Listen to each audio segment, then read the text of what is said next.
Buenas noches, muchas gracias por acompañarnos aquí en el 11 de México Social. Todos estamos ciertos, claros, que los tiempos sexenales avanzan rápidamente. Ya estamos pensando el 24-30. Ya hay grupos, personas con preocupación, con compromiso, tratando de hacer una reflexión que nos logre salir de muchos de los problemas, muchos desafíos. Y en eso, sin duda, el ingeniero Cuauhtémoc Cárdenas, que recientemente estuvo aquí con nosotros en México Social, presentó su libro, Una democracia progresista. Un planteamiento hacia que tenemos que dialogar, tenemos que discutir cómo logramos un México de derechos, un México social. Y en ese ánimo y en esa visión, hoy tenemos aquí en el estudio a un amigo de muchos años, Julio Madrazo, que acaba de presentar su libro, Un país posible, un título que realmente yo te felicito por el título en sí mismo, o sea, abre la posibilidad de que sí es posible un México mejor. Y en ese sentido, pues tú me lo comentaste, de alguna manera recoge la convocatoria el ingeniero Cárdenas de propuestas, acciones, pero también hay un planteamiento en este libro de un diagnóstico que es, yo diría, abre posibilidades, pero también muestra urgencias. Platícanos cómo fuiste construyendo esta primera parte de un planteamiento que recoge la urgencia de lo que tú planteas aquí, una democracia abierta. Vamos por la primera parte. ¿Por qué hay que hacer una democracia abierta? Muchas gracias por la invitación, Mario Luis, y es un placer estar aquí contigo y con tu público. Como bien dices, sin habérmelo planteado, cuando el ingeniero publicó su libro y lo leí, él termina el libro diciendo que hay que reconstruir la democracia a partir de la participación ciudadana y de incluir un mayor número de voces en qué necesita este país hacia su futuro. Y una de las tesis más importantes del libro es que debemos reconocer que las élites que han gobernado este país, élites económicas, políticas, sindicales, eclesiásticas, ahora también en las Fuerzas Armadas, las élites que han gobernado este país, hemos fracasado porque no hemos resuelto los grandes problemas que el país tenía hace 30 años y muchos de ellos no solo no están resueltos, sino se han agudizado. Y propongo que haya una democracia abierta, como bien señalas, con mucha mayor participación de la ciudadanía en un espacio institucionalmente diseñado para eso, porque estoy seguro que de la ciudadanía vamos a encontrar soluciones e ideas que hoy no están en el debate público por la polarización entre las élites. En ese sentido, déjame tratar de confrontar el libro. Muchos de los que son parte de la Cuarta Transformación argumentarían en contra. Dirían, no, al contrario, estamos mejor.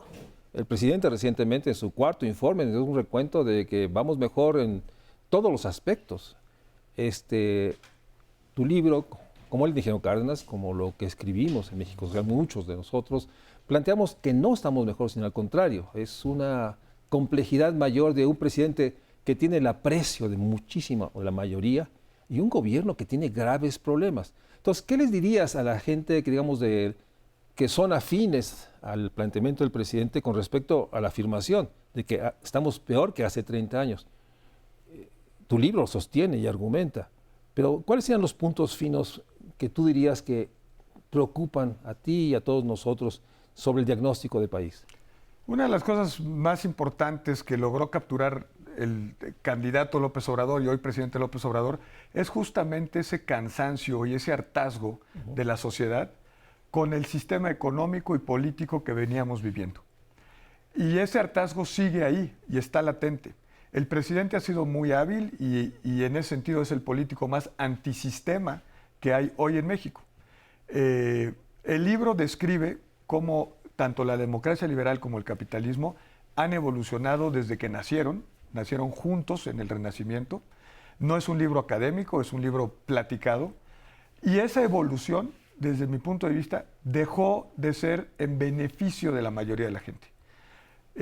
Cada vez menos personas se benefician de manera importante del crecimiento económico y cada vez menos personas participan en la toma de decisiones del sistema político y se tiene menos acceso a quienes toman decisiones en el sistema político.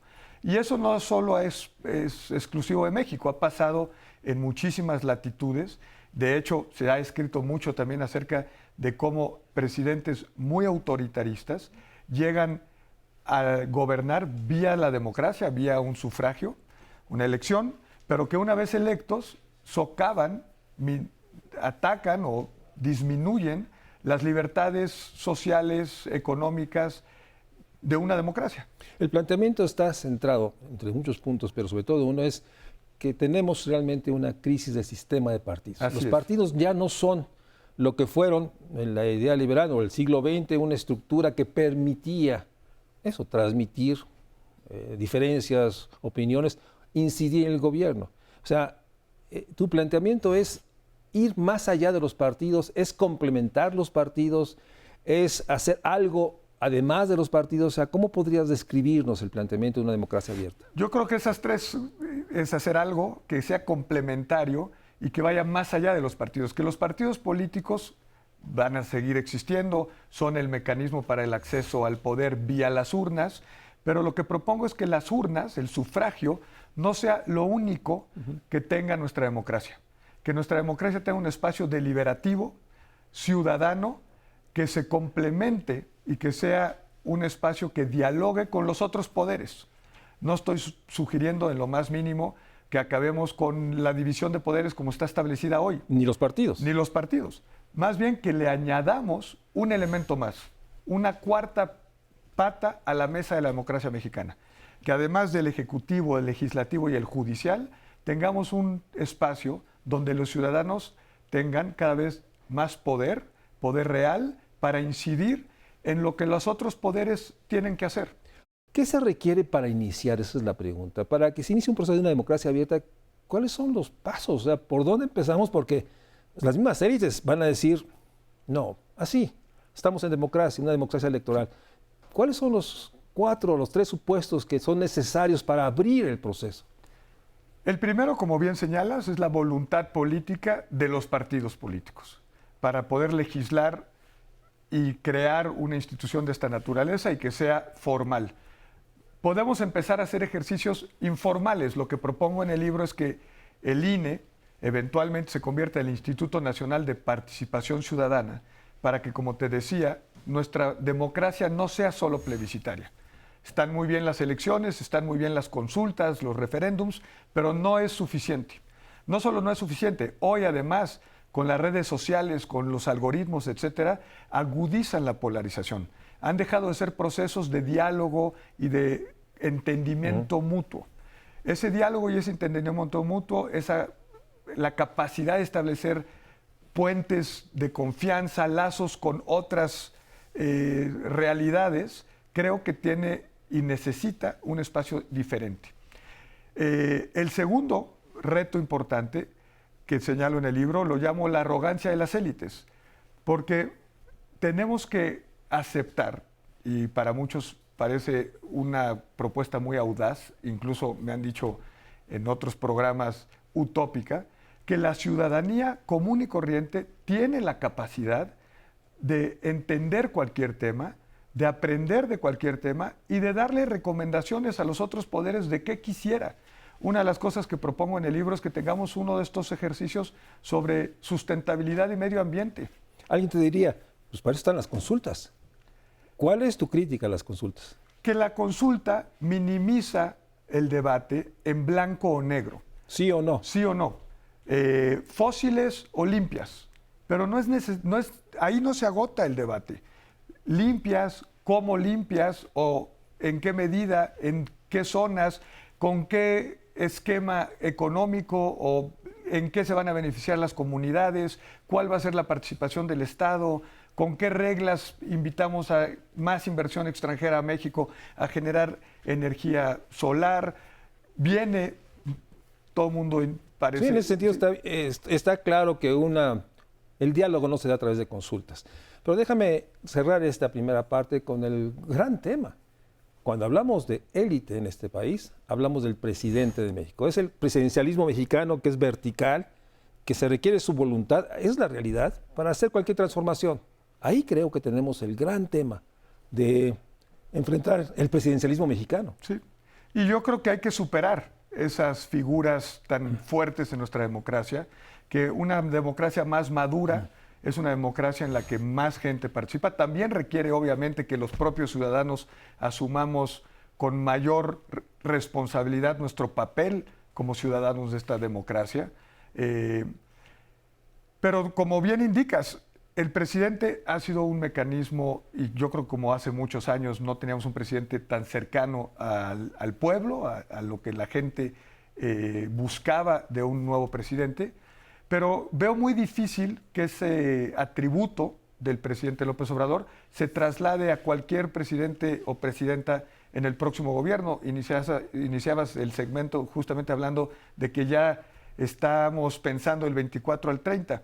Y en ese sentido creo que hay mucha responsabilidad de parte de los partidos políticos y del Ejecutivo para desde ahora adelantarnos e ir abriendo cauces de participación que nos permitan ir transformando nuestra democracia en una democracia más sólida, más abierta, más fuerte. Déjame ir a un corte y regresamos, porque la gran pregunta es, bueno, ¿cómo? O sea, ya sabemos que necesitamos, digamos, una voluntad de las élites, una apertura del presidente de que piense en el país, que su atributo personal es difícil que lo traslade en esta escucha, habla con lo que ha denominado el pueblo.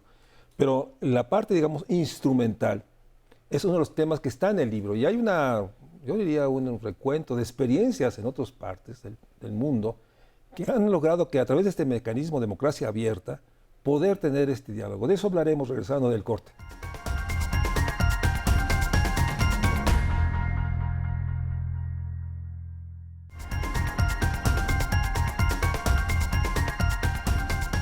Gracias por seguir con nosotros aquí en México Social con Julio Madrazo. Estamos hablando de su libro, Un País Posible.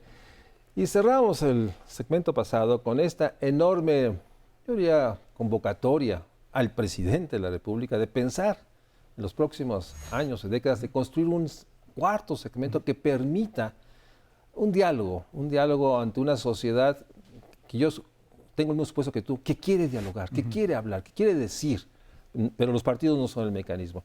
Pero entonces háblanos de cómo se instrumentaría esto, porque supongamos que hay la voluntad inicial y se empieza a construir el proceso.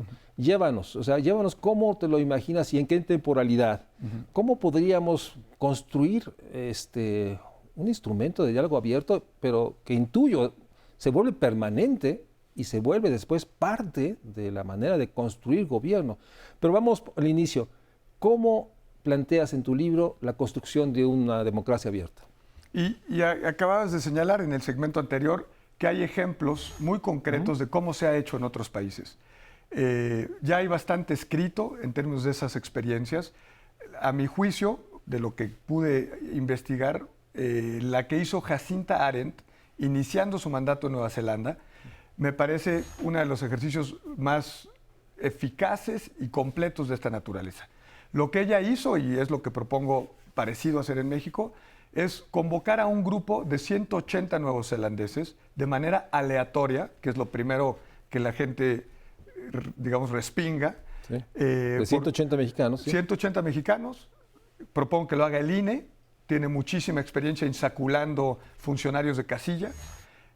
Que el INE haga un grupo de ciudadanos, una selección representativa de nuestra sociedad, de nuestra demografía, urbano-rural, edades, género. Y lo que ella le pidió a esos 180 neozelandeses, empezando su mandato, fue: ustedes díganme cuáles deberían ser las variables con las cuales yo mida el desempeño de mi gobierno. No lo quiero medir solamente en función de variables económicas como el PIB, el crecimiento, la inversión. ¿Cuáles otras deberían ser importantes para nuestra sociedad que aspira a un mayor nivel de bienestar? Y el ejercicio acabó con 76 variables, con temas que ni siquiera habían sido tema de campaña, como por ejemplo salud mental y psicológica de jóvenes. Nueva Zelanda venía teniendo un incremento importante en suicidio de jóvenes, antes de la pandemia inclusive. Para quienes fueron parte de ese ejercicio, ese tema era de particular importancia. Embarazo entre niñas adolescentes. que también es un tema muy delicado en México. Era parte de la agenda y así. Temas que ella no había tratado ni siquiera de manera muy puntual en su plan de gobierno inicial, se convirtieron en la ruta, no exclusiva, pero sí en una ruta a tratar para que su gobierno diera resultados. Déjame problematizar. En un país de 130 millones de mexicanos, 180 realmente es un universo pequeño. O sea, entiendo que debe tener alguna lógica, pero insacular 180 en un país de este tamaño, con esta enorme división, digamos, nada más geográfica, suena muy audaz. Pero no me quiero detener ahí, porque finalmente es un asunto que se puede jugar. Pero bueno, digamos, se insaculan y ¿qué? ¿Cómo dialogan? ¿Cómo se juntan? Es muy importante tu pregunta, porque hay ya una metodología muy probada en todo el mundo de facilitación de estos diálogos. Se llaman laboratorios sociales. Existen en todas las latitudes, se han hecho muchos en América Latina. Relato una experiencia que tenemos en México ya durante 7 años de un espacio que se llama Méxicos Posibles. Con esta administración tuvimos con el ahora embajador en Washington, con Esteban Moctezuma, siendo secretario de Educación Pública, durante un año trabajamos en un laboratorio de educación donde estaban representados 3 de los sindicatos en los que se agremian los maestros, ex rectores de educación superior, maestros de aula, en fin, académicos, expertos en educación, y se trabajó y se llegó a conclusiones muy ricas. Lo que digo en el libro es que desafortunadamente no eran vinculantes. Fueron un ejercicio muy importante. Yo estoy seguro que el propio Moctezuma, que acudió a todos los talleres junto con una parte importante de su equipo en la SEP, aprendieron mucho. Hubo un diálogo muy constructivo para cómo mejorar la experiencia didáctica en el aula. Ese era el objetivo. Pero al no ser vinculante, se puede tomar o no. Lo que yo estoy sugiriendo es que sean vinculantes en el sentido de que, lo que tú ya decías, ese diálogo y esa comunicación, esa rendición de cuentas entre entes de gobierno y ciudadanía sea mucho más cercana, más transparente, más eficaz. En ese sentido, háblame de tiempos, o sea, ¿cómo te imaginarías, digamos, el escenario óptimo, ideal? ¿Cuándo debes iniciar esto? ¿Dónde se instala una plataforma? Me imagino que es por internet, ¿no? O sea, ¿cómo, una vez que insaculamos el número que sea, cómo se instrumenta? Lo que propongo, y sé que es un poco acelerado, porque lo propuse también pensando en los tiempos políticos a los que ya hacías referencia, es que en el 23, iniciando el 23, el INE convocara, propongo 3 temas: sustentabilidad, género y bienestar. Convocara a 3 distintos grupos, uno para cada tema, que esos grupos trabajen durante 7, 8 meses. ¿Todo el 23? Todo el 23. Las reuniones, unas son físicamente en fines de semana, pero ahora con COVID hemos aprendido que también se puede trabajar muy bien vía Zoom, a distancia, y que al final de ese periodo el INE tuviera la visión de los ciudadanos sobre estos 3 temas y se la pudiera entregar a los candidatos antes de que las campañas iniciaran en el 24. Creo que eso nutriría muchísimo el debate electoral y también, como bien apuntas, es muy importante que esas conversaciones entre ciudadanos se nutran de lo que está pasando en redes, de lo que está pasando digitalmente, que es otra realidad paralela, y que esos diálogos no estén excluidos o no dejen de tomar en cuenta lo que también está pasando en otros espacios sobre esos mismos temas. Creo que hacer este ejercicio y presentárselos a los candidatos antes de que empiecen las campañas o cuando empiecen las campañas sería muy útil también, y lo menciono en el libro, no solo para los candidatos, sino también para los otros poderes, que el Congreso vea que los ciudadanos son capaces de dialogar, de respetarse, de tomar en cuenta la opinión del otro, de entender de dónde viene la opinión del otro, porque somos muchos Méxicos. La opinión de alguien, de una cajera en Hermosillo, es sobre el tema de agua, por ejemplo, va a ser necesariamente muy distinta a la opinión de un agricultor en la Sierra de Guerrero sobre agua. Pero hoy las soluciones, y no solo hoy, llevamos décadas diseñando soluciones desde un escritorio alejado de esas dos realidades. Ahora, déjame preguntarte, ¿qué has percibido? O sea, ¿qué te han dicho la gente con las que has comentado? Has ido a muchas reuniones, etcétera. Hasta ahorita, ¿cómo dirías, cómo vas o cómo vamos para déjame subirme a Méxicos Posibles? No, yo creo que ha habido una recepción bastante positiva. Una de las razones por la que a Editorial Aliel le gustó el libro desde un inicio es porque justamente tiene una visión optimista del futuro y optimista de nuestra sociedad. Y yo creo que las élites de todo orden, políticas, económicas, entienden que lo que necesitamos hacer en este país es incorporar a más ciudadanos en la búsqueda de soluciones. Y otra de las cosas que digo, en diseñar un destino y en que sentamos que ese destino es común. Algo de lo que se ha perdido en México también es el reconocimiento, y cuando hablas de empatía y solidaridad, el reconocimiento de que para que a mí me vaya bien, nos tiene que ir bien a los del barrio, a los del ejido, municipio, y que algo que tú y yo hemos leído a Tocqueville, algo que Tocqueville llamaba el interés personal bien entendido. Porque el interés personal no puede ser egoísta, tiene que ser un interés personal que parte de lo individuo, pero que reconoce la importancia de lo social. Y sobre todo que reconozca la interdependencia. Muy brevemente, Julio, ¿qué sigue para ti? ¿Cómo vas a luchar por este proyecto? ¿Qué plan tienes, qué programa tienes los próximos meses para hacerlo? Sí. Pues seguirlo promoviendo a partir de espacios tan importantes como el tuyo, promoverlo en las cámaras. Creo que es importante ir a ver a los líderes de todos los partidos políticos.